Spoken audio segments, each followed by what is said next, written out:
하나님의 말씀은 베드로전서 2장 9절 말씀입니다.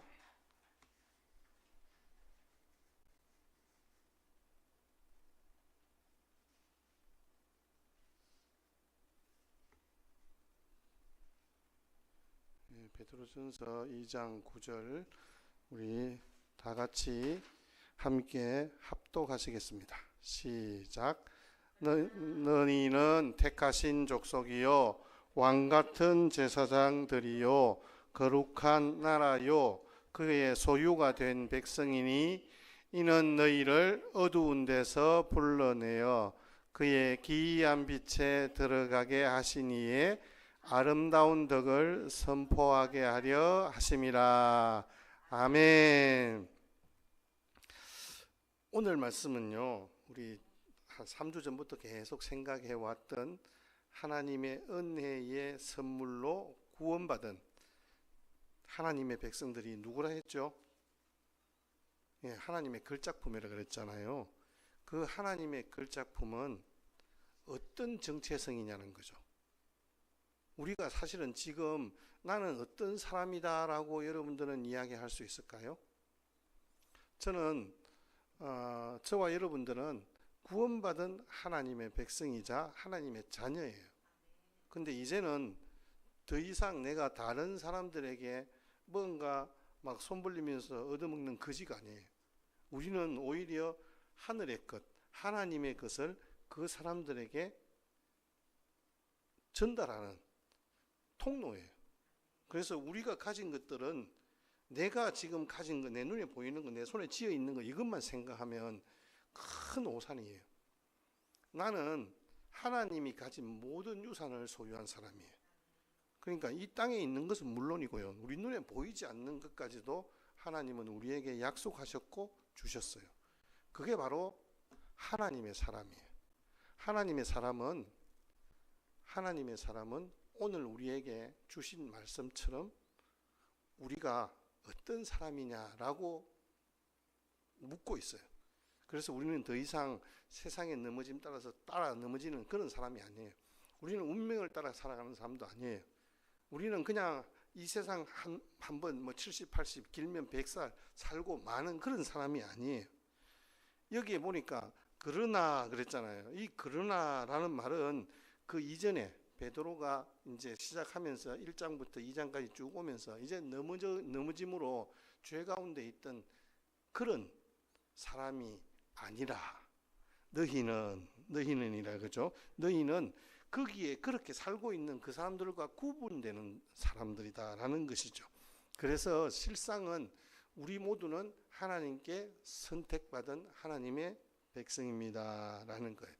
그래서 그 대상, 구원받은 하나님의 백성, 하나님의 걸작품 된 우리의 정체성을 하나님은 어떻게 규정하고 주셨는지 오늘 말씀을 한 번만 더 한번 보십시다. 자, 우리 본문 말씀 여러분 혹시 작아서 보이실까요? 보이죠? 시작.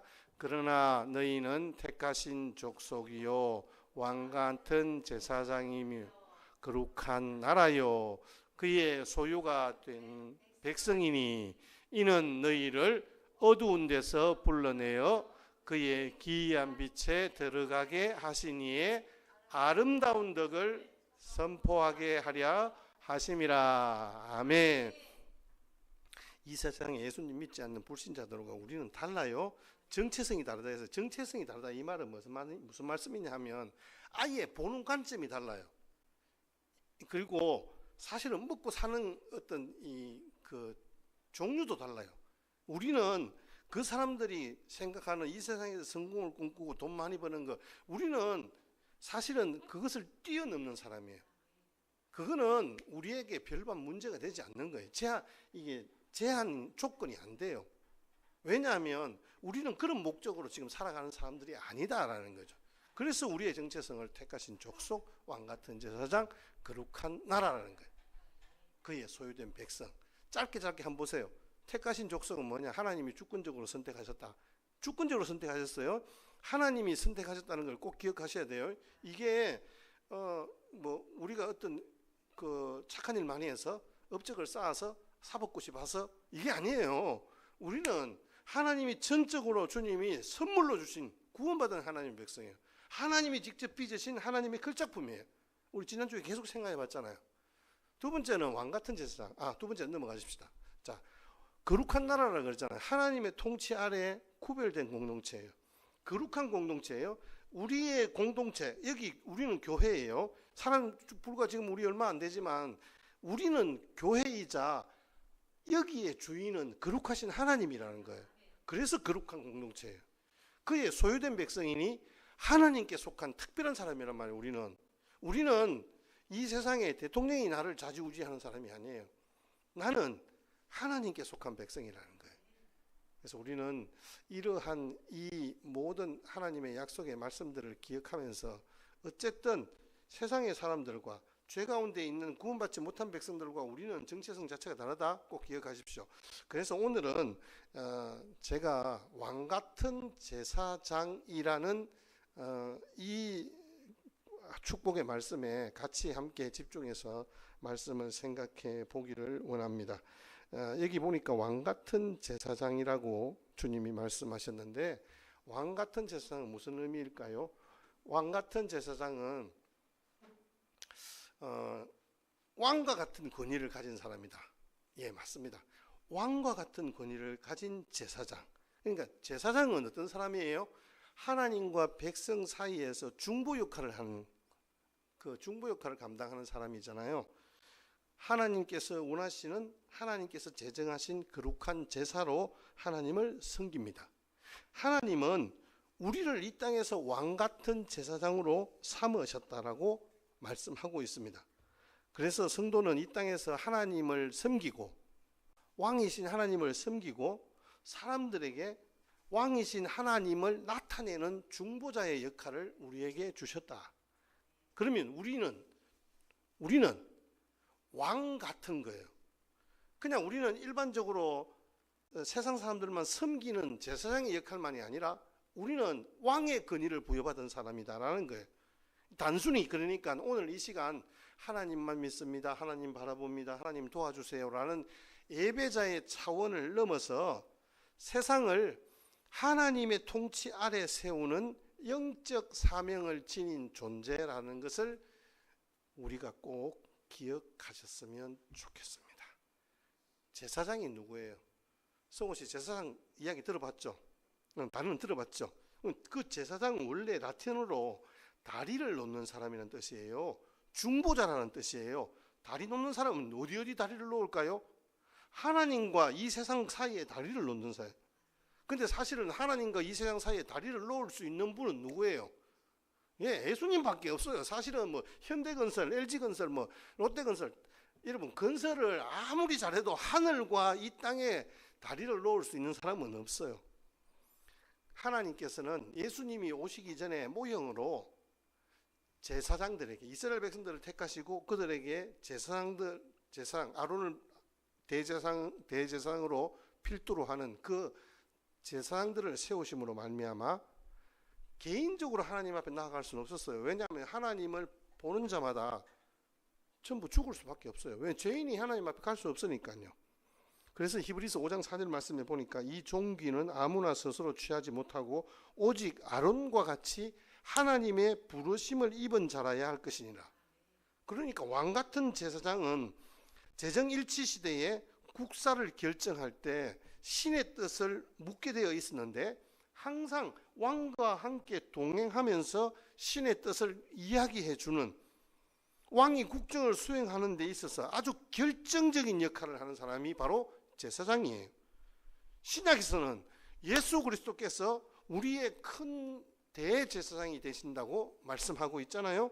예수님이 오심으로 우리 모든 인간들은 이제 하나님 앞에 나아갈 수 있는 제사장들이 되었습니다. 이것은 더 이상 특정 계층이나 직분에 있는 사람들이 아니라 모든 믿는 사람들이 하나님께 나아갈 수 있다라고 우리에게 말씀해 주고 있는 거예요. 자, 여기에서 그러면 제사장의 역할 중에서 가장 먼저 우리가 생각하는 것은 바로 하나님을 만나고 하나님을 섬기는 일이죠. 인생이 성공하고 잘되고 번성하는 복을 누리기 위해서는 하나님을 만나야 돼요. 이게 복음이에요. 그래서 우리는 하나님과 친밀한 존재가 되어야 되는 거예요. 왜 하나님께서 굳이 제사법을 이스라엘 백성들과 하는 그 5대 제사법이 있잖아요. 화목제, 속건제, 속죄제, 소제, 이런 이 제사 제도가 있는 이유가 뭐예요? 하나님과 먼저 정결케 되고 하나님과 친해지고 백성들을 중보하는 거예요. 하나님과의 관계가 회복되지 않고는 우리는 한 발자국도 나아갈 수 없습니다. 예, 맞습니다. 중보자, 세상과 하나님 사이에 다리 역할로 서 있는 우리의 모습은 결국 제사장이잖아요. 그럼 그 제사장은 오늘 두 가지만 말씀드릴게요. 하나는요, 깨어진 자를 회복시키고 하나님과 화목케 하는 사람이에요. 이게 바로 제사장의 역할입니다. 고린도후서 5장 18절에서 19절 말씀이 있어요. 혹시 거기 화면에 PPT에 나오는데 좀 한번 보여주실래요? 고린도후서 5장 18절 19절. 네, 자 18절만 있네요. 시작. 모든 것이 하나님께로 났나니 저가 그리스도로 말미암아 우리를 자기와 화목하게 하시고 또 우리에게 화목하게 하는 직책을 주셨으니. 아멘. 여러분, 예수님께서 화목케 하는 직책을 받아서 이 땅에 오셨어요. 하나님과 사람 사이의 중보로 친히 우리의 모든 죄를 지시고 십자가에 못 박혀 죽으셨어요. 그 화목의 직책을 주님이 부여받고 그 다음에 예수님께서 이제 다 이루었다 하시고 우리 보고 그 다음에는 이것을 완성하라고 화목케 하는 직책을 우리에게 주셨다라고 말씀하고 있는 거예요. 그러면서 우리에게 너희는 제사장이다 이렇게 말씀하시는 거예요. 오늘 베드로는 왕 같은 제사장이다 이렇게 말씀하고 있는 거예요. 제사장은 그렇게 중보하면서 하나님께 그 모든 것들을 아뢰죠. 이 땅의 죄악과 연약함과 부족함과 우리가 원하고 바라는 모든 것들을 주님 앞에 아뢰는 거예요. 화해와 중재로 주님 앞에 나아가는 거죠. 관계 회복을 위해서 우리는 주님 앞에 기도하고 주의 약속의 말씀 앞에 아멘으로 응답하면서 주님, 이 땅을 회복시켜 주십시오. 이 땅 가운데 온전히 하나님의 영광만이 선포되어지는 은혜의 자리가 되게 해주십시오 라고 제사장으로서 역할을 감당하는 거예요. 제사장을 히브리어로 코헨이라고 합니다. 코헨 대학교가 미국에 있어요. 문자적인 의미로는 코헨은 남을 위해서 대신 서 있는 사람이에요. 여러분, 남을 위해서 대신 서 있는 사람이 누구예요? 대표적인 분이 예수님이었잖아요. 사실 지난 주간에 그 왕중의 왁이라는 토요일 날 영화를 어제 봤는데 제가 이 설교를 준비하면서 이렇게 그 영화를 봐서 그런지 그 예수님의 존재와 그 예수님의 사랑과 예수님의 우리를 위해서 우리를 살리시고 당신은 친히 기꺼이 죽으시는 그 장면들이 너무 자연스럽게 너무 좀 깊이 있게 다가온 것 같아요. 예수님이 죽으심으로 하나님과 우리 사이의 관계가 회복되어지는 거예요. 그렇게 남을 위해 서 있는 코헨 제사장이 바로 예수님이셨어요. 그게 왜 그렇게 했을까요? 화목케 하시기 위해서. 화목하다는 원래 어근이 교환하다, 바꾸다라는 의미가 있어요. 화목의 의미는 기꺼이 서로 당사자 간에 서로 주고받는 거예요. 사실은 그래요. 근데 이 기독교적 화목, 여기서 우리 성경에서 말하는 화목은 주고받는 게 아니에요. 하나님은 우리와 화목하게 하셨다라고 하는 것은 우리도 주는 게 있어야 실제로 화목게 되는 거예요. 그런데 성경에서 말하는 이 화목은 일방적으로 하나님이 행하신, 하나님이 진행하신 사건이에요. 우리는 하나님께 드리는 것이 없는데 일방적으로 우리는 받기만 한 선물이 바로 이 화목게 하는 은혜의 선물을 받았던 거예요. 그런데 이 직책을, 이 귀중하고도 소중한 것을 우리에게 주셨다는 거예요. 그럼 우리는 어떻게 해야 될까요? 조건 따지면서 내 이거 줄 테니까 너 이거 줄래? 세상에 내가 이만큼 봉사하니까 너희들도 내 따라올래? 예수 믿을래? 교회 다닐래? 우리는 사실은 그런 개념은 아니에요. 우리는 온전히 우리가 줄 수 있는 하나님의 사랑을 흘러보내는 통로로 우리는 서기만 하면 된다는 것이죠. 그래서 이 화목의 직책은 우리들이 하나님의 명령으로부터 받은 경험입니다. 다른 사람들을 하나님께로 이끌어 그들을 하나님과 화목하게 하는 직책은 우리들이 선택한 경험의 직분이 아닌 거죠. 하나님께서 일방적으로 요구하는 직분이다 라는 것을 꼭 기억하십시오. 제사장은 하나님이 친히 세우신 직분이에요. 제사장은 훈련받아서 된 것이 아니에요. 사실은 이건 그 어근이 그와 같은 것과 마찬가지로 교회의 집사도 마찬가지예요. 헬라어로 디아코니아인데요, 이 집사가 성도로 부름받은 모든 그리스도인들이 처음부터 받은 은사로서의 직책이에요. 그것은 화목하게 하는 직책이에요. 베드로가 성도들을 왕같은 제사장이라 부른 것은 신약의 모든 그리스도인들이 신앙의 성숙도나 신앙의 연조나 직분에 관계없이 다 제사장이라는 의미인데요, 이 구원받은 모든 그리스도인들이 개인적으로 누구를 통하지 않고 직접 하나님께 나아갈 수 있고 기도하고 성경 볼 수 있는 특권이 있다는 거예요. 자, 그렇다면 우리가 교회를 다니면서 사람 눈치 보고 사람 때문에 내가 내 어떤 삶의 모습들이 흔들리고 이건 안 맞는 거예요. 우리는 하나님 앞에 선 왕같은 제사장들이에요. 그래서 우리의 삶이 온전히 복음 전파와 하나님과 세상을 화목하게 하는 책임을 부여받은 거예요. 일방적으로. 이건 조건으로 주어진 것이 아니라고 제가 말씀드렸습니다.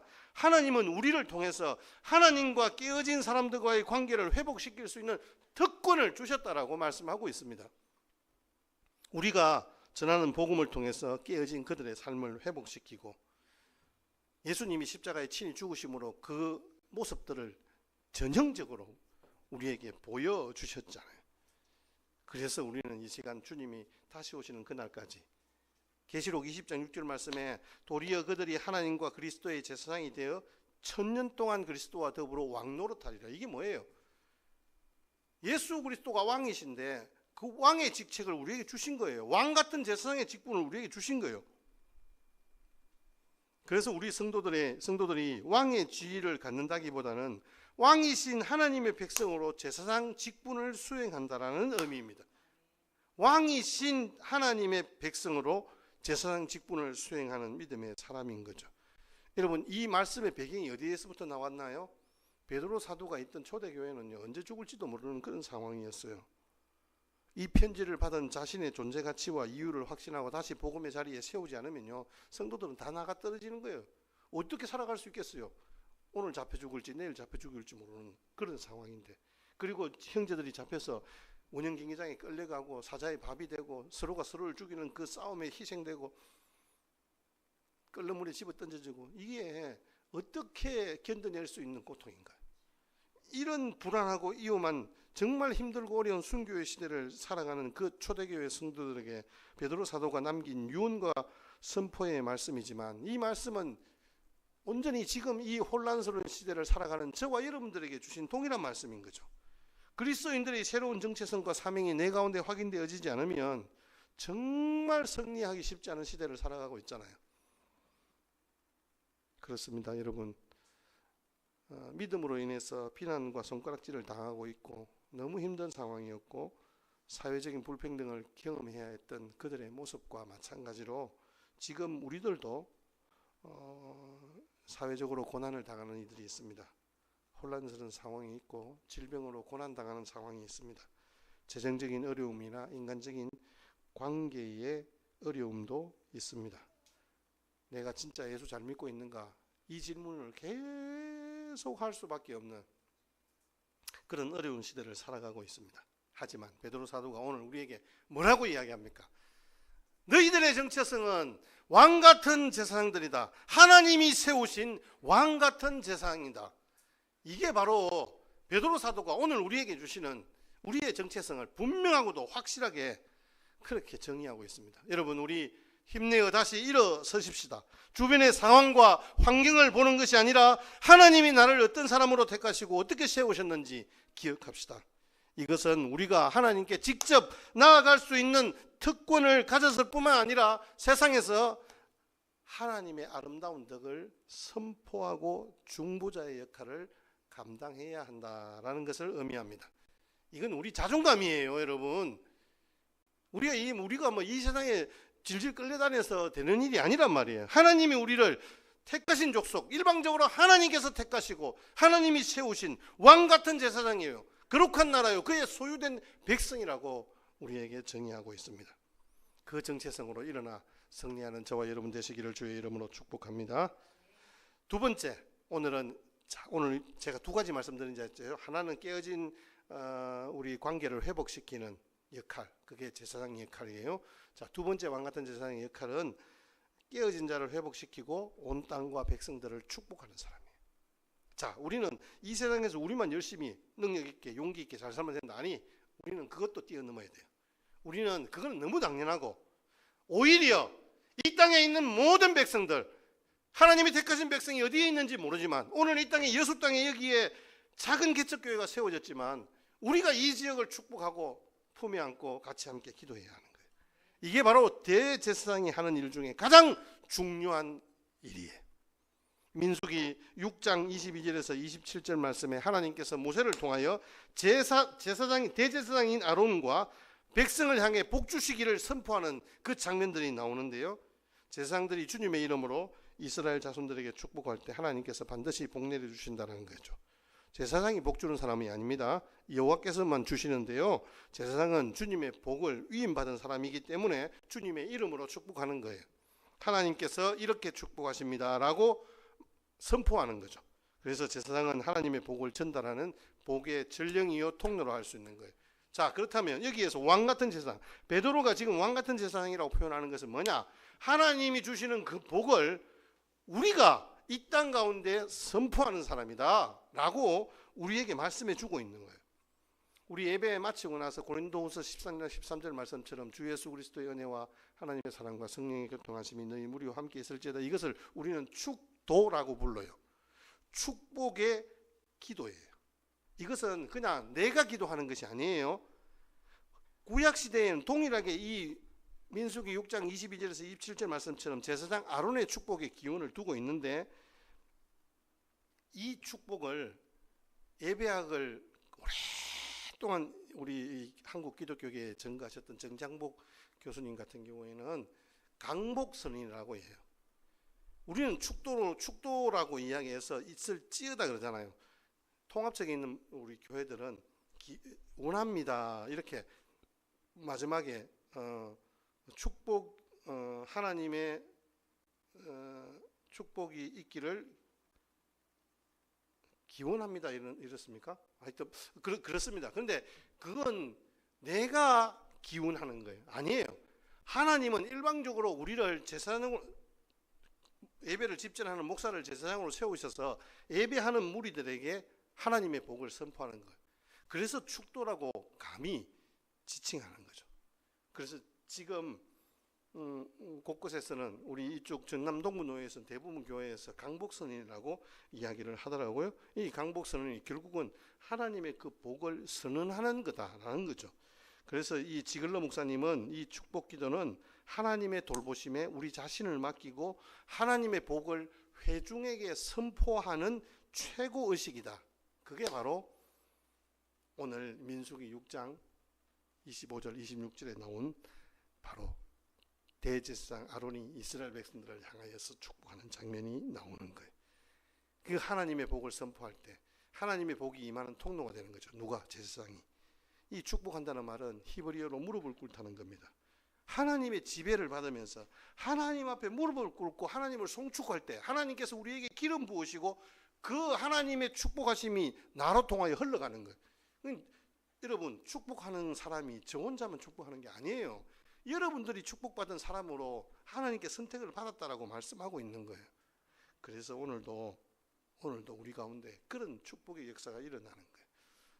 성호 씨, 우리 혹시 영화 같은 데 보면 연회를 베풀잖아요. 그러면 그 준비하는 사람이 사다리를 타고 올라가서 밑에서부터 이렇게 포도주 잔을 아니면 샴페인 잔을 쌓아요. 나중에 그 피라미드 모양으로 이렇게 쌓이죠. 맨 나중에 사다리로 타고 올라가서 그 위에서 샴페인을 붓거나 포도주를 부으면 어떻게 돼요? 다 흘러서 밑에 다 잔들마다 다 차고 흐르게 되어 있어요. 맞죠? 그게 바로 복의 원리예요. 하나님의 복의 원리는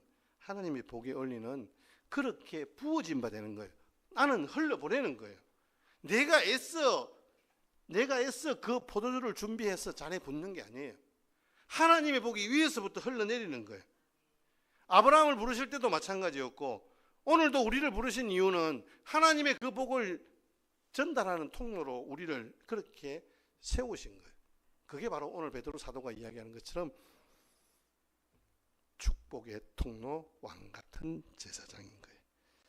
그 제사장의 축복의 내용들은 제가 간단하게 읽어드릴게요. 여호와께서 내게 복을 주시고 너를 지키시기를 원하는 울타리를 친다는 그런 의미입니다. 우리의 사단의 강교한 유혹과 또 무서운 핍박과 환난으로 울타리를 쳐서 우리를 보호하신다라고 말씀하고 있습니다. 예수님께서도 그랬잖아요. 도둑이 오는 것은 도둑질하고 죽이고 멸망시키는 것뿐이요. 베드로전서 5장 8절 말씀에도 너희 대적 마귀가 우는 사자같이 두루 다니며 산길자를 찾나니, 지금도 우리를 넘어뜨리려고 우리를 해하려고 덤비는 악한 사단 마귀로부터 우리를 울타리를 쳐서 보호하신다. 그게 바로 지키신다는 말씀이에요. 자, 두 번째, 여호와는 그의 얼굴을 내게 비추사, 하나님께서 우리에게 얼굴을 비추고 우리에게 은혜 베푸시기를 원하시며, 여러분, 하나님께서 우리를 지키시는데 어떻게 지키느냐? 우리의 얼굴을 향하여 있듯이. 우리 아이들이 잠을 자다가 잠을 깨면 막 울어요. 왜 울까요? 왜 울까요? 성호 씨, 그때 어릴 때는 그게 기억이 잘 안 나지? 근데 왜 운 것 같아? 사실 겁나잖아요. 엄마가 안 보이니까. 그런데 엄마가 옆에 있어 하면서 얼굴을 갖다 대면 아이는 울음을 뚝 그쳐요. 하나님이 우리를 떠나시지 아니하고 잠자는 아이의 얼굴을 보고 있듯이, 하나님께서 얼굴을 가리우신다는 것은 우리를 보지 않겠다는 말씀이잖아요. 인간에게 절망과 죽음이잖아요. 그런데 하나님이 함께 하시겠다는 것은 하나님의 얼굴을 나의 가까이에 볼 수 있다는 거죠. 하나님의 영광은 사랑하는 사람을 향하여 비추는 거예요. 우리 성도들의 모인 곳에 하나님이 시선을 집중하시고 고정하시고 우리를 주시하시고 우리에게 영광을 베푸시는 거예요. 군대에 가거나 학교에 무슨 발표회 하면 그 수많은 아이들이 있어요. 사실 어떤 경우는 막 수백 명이 돼요. 그런데요, 자기 아이는 정확하게 찾아요. 이게 신기할 정도로 그래요. 왜 그럴까요? 그 엄마는 그 아이만 집중해서 보기 때문에 가능한 거예요. 그 아이의 특징을 누구보다도 잘 알고 있는 거예요. 하나님께서는 우리 한 사람 한 사람 그렇게 집중하여 지켜주시고 그 얼굴을 향하여 드시고 우리에게 은혜 베푸시기를 원하시는 거예요. 그리고 우리에게 평강을 주신다. 평강을 주시는 것은 그 사람에게 정말 온 마음을 줄 때 가능한 거예요. 사도 바울이 그 극한 핍박과 환난 속에서도 찬송을 하고 기도할 수 있었던 이유가 뭘까요? 성경에는 보니까 미쳤다라고 얘기해요. 미쳤다. 예수님께 미친 거예요. 자기가 지금 당하는 환난과 핍박과 고통이 그렇게 크게 문제가 안 되는 거예요. 왜냐하면 내 안에 예수님이 계시기 때문에. 나는 이미 예수님께 붙잡힌 바 된 사람이기 때문에 그런 거예요. 저는 지난 주간 두 가지 큰 경험을 했는데, 설교를 준비하면서 그 목요일 저녁에 이제 북클럽이 있는데요. 거기에 그 현실의 뿌리 박은 영성이라는 유진 피터슨 박사님의 그 책이 있어요. 거기 책 133페이지에서 134페이지에 아비가일의 그 어떤 모습들이 나와요. 그 아비가일이 어떤 사람이냐 하면 자기 남편은 나발이라는 사람인데 다윗이 와서 그 나발에게 그 군사들이 너무 광야에서 지쳤거든요. 그래서 좀 먹을 것 좀 달라. 당신 재산도 많고 하니까 그 정도 뭐 그건 그렇게 크게 손해 보는 건 아니지 않느냐 하는데, 이 나발이 다윗을 그냥 거절한 것도 아니고 아주 비웃으면서 거절한 거예요. 너희들한테 주인 배신하고 그렇게 떠돌아다니는 거지들한테 내가 줄 거 없다, 이렇게 이야기한 거예요. 다윗이 그 이야기를 듣고 화가 머리 끝까지 갔어요. 그래서 군사들을 이끌고 그 나발을 치러 가는 거예요. 그 소식을 나발의 아내인 아비가일이 듣고 미리 준비해서 나와서 다윗을 중간에서 만난 거예요. 그래서 그 아비가일이 다윗에게 하는 말이 이렇습니다. 사무엘상 25장 29절 말씀에 주의 생명은 내 주의 하나님 여호와와 함께 생명 싸개 속에 쌓였을 것이요 내 주의 원수들의 생명은 불매로 던지듯 여호와께서 그것을 던지시리이다. 그날 이게 듣는데요, 진짜 시처럼 들리는 거예요. 어떻게 들리냐? 어느 누가 당신의 앞길을 막으려 한다 하더라도, 어느 누가 일어나 당신을 해하려 한다 하더라도 당신의 생명은 당신이 섬기시는 주 하나님이 생명 보자기에 싸서 보존해 주실 것이요 당신의 적들의 목숨은 주님이 물매로 던지듯이 던져버릴 거다. 아비가일은 다윗이 그 어린 나이에 골리앗을 쳐서 승리했던 그것을 너무나 생생히 잘 듣고 있었던 거예요. 그래서 아비가일이 보호하시고 인도하시고 다스리시는 하나님, 개입하시는 그 하나님의 역사들을 다윗에게 증거하는 거예요. 나발은 내버려 두셔도 됩니다. 물매로 던지듯 던져버리실 것입니다. 나발이 비록 골리앗은 아닙니다만은 하나님이 알아서 처분하실 것인데 당신이 그렇게 나서가지고 화를 내고 골리앗을 대적하듯이 그렇게 대적하려고 하십니까? 아비가일이 얼마나 지혜로워요. 단순히 다윗에게 좋은 말만 하는 게 아니에요. 축복만 한 게 아니에요. 아주 냉정하고 영성 있게 정말 이 뭐랄까요? 하나님의 마음을 대변하면서 다윗을 책망하기까지 하는 거예요. 정말 축복의 사람이 누구냐는 것을 저는 단적으로 드러내주는 인물이 이 지혜로운 여인 아비가일이 아닌가 생각해 봅니다. 아비가일의 말이 그렇습니다. 당신이 지금 무슨 일을 하시고 하나님 앞에서 당신이 누구인가를 발견하기를 원합니다 라는 거죠. 그 광야에서 지금 이렇게 외로이 나름대로 견디며 백성들과 함께 살아가는 이 다윗의 모습이 결코 헛된 일이 되지 않기를 바랍니다라는 축복의 말인 거예요. 그런데 나발은 어리석은 자에 불과합니다. 하지만 당신도 어리석은 자가 되립니까? 똑같이 나발과 같은 사람이 되립니까? 여기서 어리석은 자는 하나로 족합니다. 이렇게 아비가일이 다윗에게, 이 말하기 쉽지 않잖아요. 그냥 잘 봐주십시오. 이 말 하면 한마디 하면 용서해 주십시오. 이 말 한마디 하면 될 것 같은데 아비가일은 그 와중에도 다윗을 지금 책망하는 자리에 있는 거예요. 어떻게 되었어요? 나발은 다윗이 자기를 치러 온다는 이야기를 듣고 흑빛이 되었어요. 자기 스스로 앓다가 죽었어요. 나중에 어떻게 되었어요? 아비가일은 다윗의 아내가 되었어요.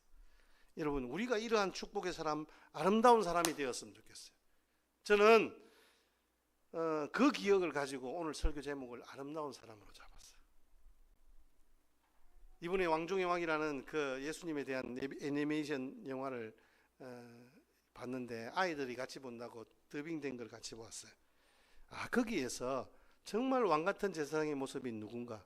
예수님이 그래서 바로 하나님의 그 사랑을 전달하는 통로, 하나님께서 주시는 축복을 전형적으로 전달하기 위해서 죽으러 오신 예수님의 모습을 거기에서 발견할 수 있었습니다. 저와 여러분들도 동일하게 이런 하나님의 거룩한 이름을 전제로 하여 제사장들로 하여금 축복을 선언케 하셨던 것처럼 우리도 복받고 평안하게 살기를 원하시는 정말 좋으신 하나님의 그 은혜의 역사들을 증거하는 왕같은 제사장으로 저와 여러분들이 우뚝 서셨으면 좋겠습니다. 우리가 그렇게 부드러운 세상으로 만들어가야 할 사명이 우리 가운데 있음을 꼭 기억하시고 나를 새롭게 하신 그 하나님의 아름다운 덕을 선포하는 존재의 목적들을 잘 기억하셨으면 좋겠습니다. 하나님께서 우리를 누구로 세우셨다고요? 왕같은 제사. 한 가지, 오늘 네 가지를 이야기했는데 성경은 오늘 한 가지만 딱 기억하셔도 됩니다. 왕같은 제사장으로 우리를 세우셨다. 왕같은 제사장은 두 가지 역할. 하나는 첫 번째 뭐요? 관계 회복. 관계 회복. 하나님과 우리 사이에 관계 회복을 위해 죽으셨던 예수님처럼 우리도 동일하게 예수님처럼 죽어지는 관계 회복을 위해서. 두 번째는 그 깨어진 관계를 회복하고 축복하는 사람으로 이 땅을 하나님의 축복의 통로로 삼는 저와 여러분 되시기를 주님의 이름으로 축복합니다. 예, 우리 오늘 축복성인 마지막 항상 축복성을 부르지만 우리 축복성을 먼저 한번 불렀으면 좋겠습니다. 당신은 하나님의 언약 안에 있는, 자, 우리 저 뒤에 있는 축복성. 자, 예. 당신은 하나님의 언약 안에 있는 축복의 통로. 오늘 말씀을 생각하면서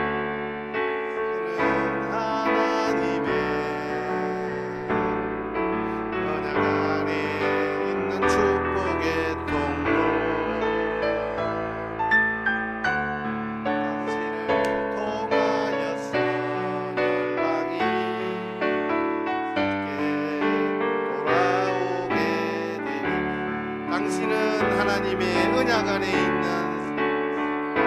하나님의 언약 안에 있는 축복의 아멘. 당신을 통하여서 열방이 주께 통하여서 열방이 주께 예배하게 되리. 아멘. 여러분, 내가 하나님께 예배하는 자로 왔습니다. 그것만 근데 끝이 아니에요. 오늘 말씀 오늘 찬송 보세요. 하나님의 언약 안에 있는 축복의 통로로 우리를 세우셨어요. 그래서 우리를 통하여서 열방이 주님께로 돌아오는 그 역할을 우리에게 주셨어요. 우리는 그런 정체성으로 살아가는 사람이 되었어요. 그리고 두 번째, 언약 안에 있는 축복의 통로인데 저와 여러분들을 통하여서 열방이 모두 주님 앞에 서기 전까지 주님 앞에 예배하게 되는 놀라운 은혜의 역사가 있게 되는 거예요. 이 일을 위해서 교회가 세워지고 또 어때요? 선교의 현장에 우리가 나가는 거잖아요. 우리가 이 일을 위해서 같이 함께 기도했으면 좋겠습니다. 그리고 합심 기도 제목을 오늘 좀 바꿨는데요. 우리 이번에 물난리로 재난을 당한 모든 이들에게 치유와 회복을 주시고 우리 교회를 든든히 세워가는 믿음과 사랑의 공동체가 될 수 있도록, 그래서 그 축복이 흘러가는 그런 축복의 통로로 우리 교회를 세워주십시오. 대통령을 비롯한 모든 유증자들을 위해서 우리 같이 함께 기도하겠습니다.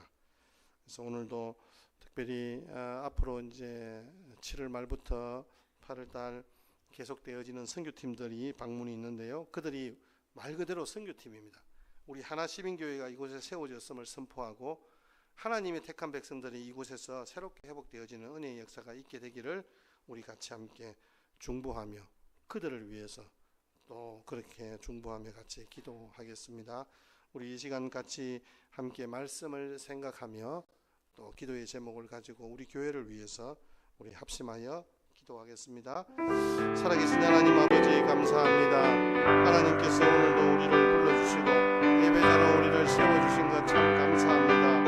아버지 하나님, 문화없고 바라옵기는 아버지 재난당한 모든 이들에게 치유와 회복을 주시고 아버지 하나님, 오늘도 하나님의 놀라우신 은혜와 긍휼하심으로 하나님의 뜻을 이루어가는 믿음의 백성들을 세워주시옵소서. 아버지, 우리 가운데 있는 어려움과 힘든 상황이 있지만 온전히 하나님께서 베풀어 주시는 그 은혜와 사랑으로 아버지는 우리의 삶이 새롭게 회복되어지는 역사가 있게 하여 주시옵소서. 동일하게 아버지 하나님, 그 깨진 관계가 회복되어지고 하나님의 축복을 전달하는 통로로 세워주십시오. 왕같은 제사장으로 우리를 부르셨사오니 우리가 이제 아버지 하나님 이 땅 가운데 주님의 역사와 위로하심을 경험하는 복된 통로로 세움받게 하옵소서. 재난을 당한 모든 이들에게 치유와 회복을 하여 주옵소서. 우리 하나시민교회가 든든히 세워지게 하여 주십시오. 아버지 하나님, 대통령을 비롯한 모든 유정자들이 하나님을 두려워하게 하시고 이 나라의 민족 위에 다시 한번 복음의 아버지 하나님의 역사가 일어나게 하여 주시옵소서. 아버지 하나님, 나를 새롭게 하신 하나님의 아름다운 덕을 선포하는 믿음의 공동체로 우리 하나시민교회가 굳건히 세워지게 하여 주시옵소서. 오늘도 그렇게 우리 가운데 함께 하시는 하나님의 은혜의 역사들을 기대하며 소망하며 축복하며 주님 앞에 나아갑니다. 주여, 우리를 새롭게 하여 주옵소서. 우리를 새롭게 회복시켜 주시옵소서. 아버지 하나님, 오늘도 우리 가운데 함께 하시는 하나님의 은혜의 역사들을